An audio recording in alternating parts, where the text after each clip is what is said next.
A segunda edición do Certame de Literatura Infantil e Xuvenil Carlos Mosteiro xa ten gañador. Esta mañá dabas a coñecer o fallo do xurado. Foi o propio alcalde o encargado de desvelar o nome do gañador e o título da obra. Parabéns ao gañador, o Xosé Antonio Neira Cruz, que é o gañador con esta obra O enigma do baúl pechado.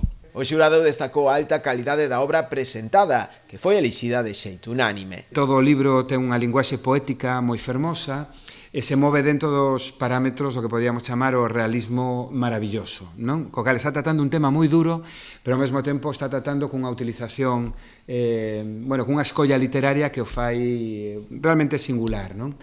Por outra banda, é tamén un texto que dende o principio non nos permite respirar, non? Nas tres primeiras páxinas aparece un baúl, de aí o seu título, cun contido realmente moi enigmático que eu non vou a revelar, porque o libro hai no que ler, pero que vai facer, ou vai ser, digamos, o leitmotiv que nos vai ter toda a obra aí enganchados ata o final, non? A mí a verdade que me encantou, non? Por este realismo maravilloso, polo tratamento da multiculturalidade, do recoñecemento de valores como a amizade, a solidariedade, o respeto polo outro, non?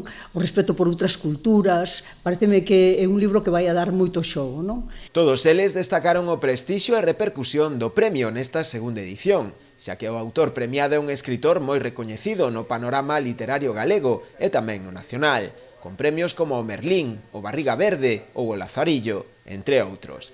O acto de entrega do premio consistente en 1.500 euros en metálico e a publicación da obra na colección Árbore de Galaxia terá lugar o vindeiro mes de novembro. Na primeira edición do certame, a obra gañadora foi Os Fantón, de Patricia Mallo.